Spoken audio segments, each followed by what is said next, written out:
안녕하세요. 인간관계에 대해 철학하기 28번째 시간입니다.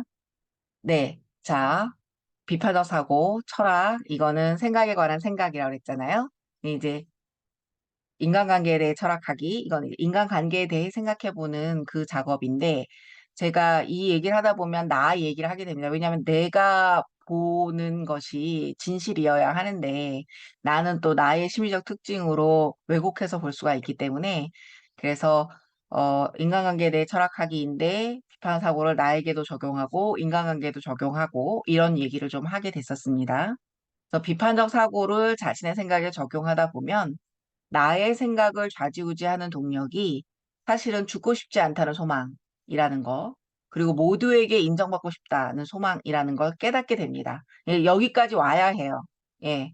그러니까 그동안 같이 오셨는지 모르겠지만, 내가 어디서 왜 심리가 논리를 비틀고 들어오나, 그래서 왜 논리가 끝까지 작동을 안 하나, 이거 보면 심리적 왜곡이나 소망인데, 심리적 왜곡은 이제 심리학 책을 통해서 좀 도움을 받으셔야 될 거고, 저는 이제 소망 부분을 다뤄야 될 텐데, 이게 죽고 싶지 않다는 소망하고 모두에게 인정받고 싶다는 소망, 이게 이제 자꾸 논리를 왜곡시키는 경우들이 많습니다. 아담 스미스의 자기 기만 얘기도 드렸었지만, 다른 사람은 잘난 척하지만 나는 잘난 척하지 않는다라고 하는 거는 굉장히 자기 기만적인 인식이죠. 그렇지만 많은 사람들이 이렇게 믿습니다. 예, 비판적 사고를 적용해서 자기 기만적 인식과 정당화된 믿음, 참인 근거가 뒷받침된 믿음, 그 정당화된 믿음을 구분하는 훈련을 하다 보면, 즉, 비판적 사고에 비추어 자신의 생각 패턴의 경향성을 인식해 가다 보면, 이렇게 인간 인식을 좌우하는 근원적인 소망을 확인하게 됩니다. 네, 뭐, 같이 따라오셔서 이 죽고 싶지 않다는 소망, 모두에게 인정받고 싶다는 소망을 느끼셨는지 모르겠지만, 아마 지금은 그렇지는 않으실 거고요. 그러니까 이제 제가 말씀드려온 것들로 이렇게 생활에 나가시면서 정말 그런가? 이렇게 자꾸 생각해 보다 보면 어느 날 이제 이 나를 좌지우지하는 소망이 이게 두 가지구나. 이런 거를 깨닫게 되실 수 있습니다. 뭐 이미 연륜 때문에 많이들 느끼신 분도 계시긴 할 거고요. 예, 그러면서 이제 우리가 참 포기하기 힘든 전제가 있구나 하는 걸 느끼게 되는데 고통이 없어야 된다는 전제를 자꾸 합니다. 예. 사실은 고통이라고 하는 거는 있을 수밖에 없는데 음, 뭐 하나 좋은 일을 하려고 해도 어, 그 뭐 성적이 좋으려도 시험 공부를 하는 고통이 있어야 되죠. 그쵸? 근본적으로 고통이 없을 수가 없잖아요. 그리고 내가 아무리 좋은 일을 겪어도 그 좋은 일 중에 가장 덜 좋은 일을 불행이라 칭하는 특성이 인간에게 있어서 그것만 안 그러면 좋을 텐데 이러고 자꾸 바라기만 하는 쪽이 있어서 그래서 문제가 되는데 결국 이게 다 이제 고통이 없어야 된다는 잘못된 전제를 하기 때문에 생기는 문제들이죠. 그리고 이제 이 세상의 모든 것은 내가 원하는 방식으로 존재해야 된다. 이런 식의 잘못된 전제를 하면 이제 마음의 고통이 심해지는 거죠. 특히 이제 인간관계에서는 타인이 내가 원하는 방식으로 존재하지 않는 것 때문에 고통이 심해지니까 그래서 내가 이 전제를 참 포기하기 힘들어 하는구나. 이걸 좀 느껴보시는 게 중요합니다. 예.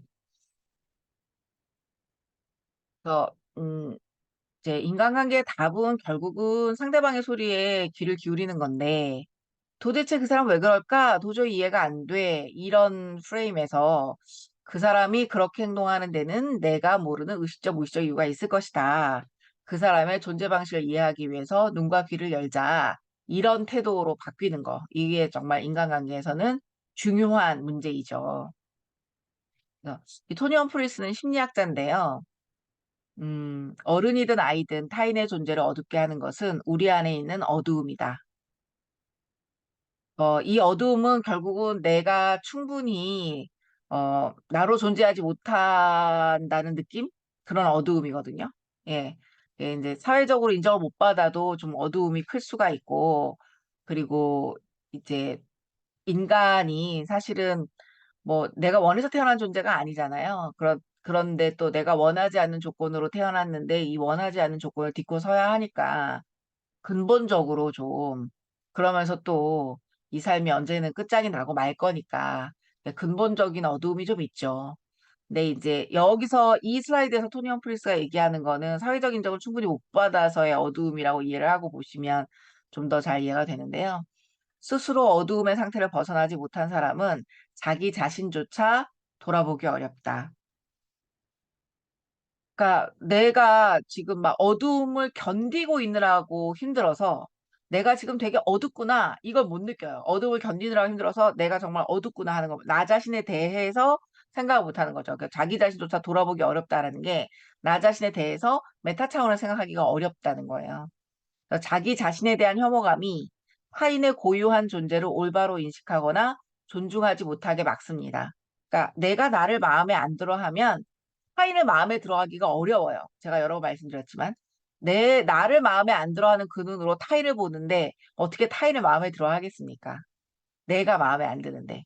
내가 마음에 안 들면 타인의 약점을 보고 싶어 한다고 그랬죠? 약점을 봐야지 안심이 되니까. 그러니까 자꾸 눈이 약점을 향해 가요. 예. 근데, 음, 여러분은 누가 여러분의 약점을 보는 눈을 가지고 있으면 굉장히 그 시선만으로도 불편하시잖아요. 그럼 그 사람하고의 관계가 좋을 수가 없죠. 예. 예, 그, 너는 나의 봄이라는 드라마에서 처음에 1회 첫 대사가, 이런 거였어요. 그 남자는, 갑자기 또 기억이 안 나네요. 그 맥락적으로, 어, 남들은 다 무시 안 하는데, 남들이 무시 안 하는데, 자기가 자기를 무시해서 그런다는 거였거든요. 예, 제가 좀 찾아지면 댓글에 올려드릴게요. 요즘 왜 이렇게 깜빡깜빡 하는지 정말 강의를 하는 게 신기할 지경으로 깜빡거린단 말이에요. 다 이 PPT에게 좀 써놔야지 되는데, 네. 그래서 이 좀 사회적 성취의 압박감을 많이 느끼시는 분들은 이 자기 자신에 대한 혐오감을 많이 느껴서 다른 사람도 그 사람의 고유한 존재를 봐주기보다는 넌 얼마나 잘났나 보자 하는 시선으로 보게 되는 그런 문제가 좀 있습니다. 그래서 자기 자신에 대한 혐오감이 타인의 고유한 존재로 올바로 인식하거나 존중하지 못하게 막지요. 그래서 이 현대 사회가 인간의 가치를 평가하려는 태도, 또 그 사람이 한 일의 성과를 통해 그 사람을 평가하려는 태도를 가지는데, 이런 태도는 사람의 존재에 그림자를 들이웁니다. 그러니까 지금 우리나라 사람들이 화가 많이 나 있다라고 하는데, 이 성과 위주의 사회에서 소좀 둘째 자리까지 막 평가를 하면서 뭐 수능이든 뭐 고객 평가든 막 이러면서 자꾸 못났다라는 인식을 자꾸 주니까 그 그림자가 드리워지는 거죠. 그냥 그 개인 한 명이 다 고유한 존재이고 그 고유한 존재로 다 존중받아야 되는 건데 마치 뭐 어떤 성적 이하의 사람은 존중 안 받아도 되는 것처럼 그런 잘못된 그런 음, 사회적인 흐름 때문에 자꾸 남들 하나도 무시 안 하는데 자기가 자기를 무시하는 그리고 남들이 무시할까 봐 두려워하는 그런 태도를 가지게 되는 거죠. 그러면 이제 옆 사람을 또 그렇게 보게 되고요. 가장 먼저 이해되어야 할 사실은 어두운 가정을 만드는 부모들 자신이 상처받은 경험으로부터 스스로를 보호하기 위해 노력하고 있다는 것이다. 그러니까 상처 받았는데 이거를 자기가 상처받으면 본인도 모르게 옆 사람에게 전파를 하게 되거든요. 근데 사실은 지금 그 사람은 자기의 상처를 견디고 있는 중인 거거든요. 그렇죠? 자기의 상처를 견디고 있는 중이에요. 그래서 그 사람은 그냥 견디는데 너무 아프니까 이상한 소리가 나오는 거거든요. 예. 그런데 또 그 옆에 있는 사람은 그 이상한 소리에 유탄을 맞게 되는 거죠. 네, 이들이 의도적으로 가족 구성원들의 존재를 방해하는 것은 아니다. 그러니까 어느 누구도 옆에 있는 사람의 존재를 끌어내리고 싶어 하진 않아요. 그런데 이제 상처받은 사람이 막 괴로워하고 있으면서 옆 사람을 보면 넌 얼마나 잘나서 이러고 자기도 모르게 끌어내리게 되거든요. 그러니까 존재를 방해하는 거죠. 예. 그래서 이 사회가 성과 사회로 굴러가는 게 너무나 많은 사람들을 소외시키고 이 존재의 어두움을 내리게 하기 때문에 정말 이게 문제인 거죠. 이들이 의도적으로 가족 구성원들의 존재를 방해하는 것은 아니다. 이들은 그저 내면에 존재하는 소외감으로 인한 고통을 줄이려고 하는 것일 뿐이다. 그러니까 나는 못나지 않았어라고 믿고 싶은 마음이 자꾸 옆 사람을 깎아내리는데 사실 깎아내리고 싶어서 깎아내리는 게 아니라 그 사람이 자기의 상처를 견디는 방식이라는 거죠. 그래서 이제 그 상처를 견디는 사람 옆에 있는 게 쉽지가 않은 거예요. 예. 예, 자기도 모르게 고슴도치처럼 이렇게 날카롭게 그러고 있어서 그래서 쉽지 않은 거죠. 그래서 아, 네가 지금 그렇게 아프구나. 이걸 들여다봐 주는 게 쉬운 일은 아니에요. 그런데 이제 문제를 해결해 가려면 또 그 사람을 사랑하는 만큼 네가 그만큼 아프다는 말이지 하고 들여다봐 줄 수 있게 되는 거죠. 예. 네, 그 정희신 선생님의 당신이 옳다라는 책에서 갖고 온 문장인데요. 누군가의 속마음에 깊이 주목하고 귀 기울이 시작하면 반드시 자기 내면에 여러 마음들이 떠오른다. 내가 누군가를 이제 잘 들여다보려다 보면 내 안에도 그런 게 떠오르는 거죠. 타인에게 귀 기울이는 사람에게 찾아오는 고통이자 축복이다. 왜 축복일까요? 자기 내면을 알 수 있고 치유할 수 있는 기회라서 축복이고요.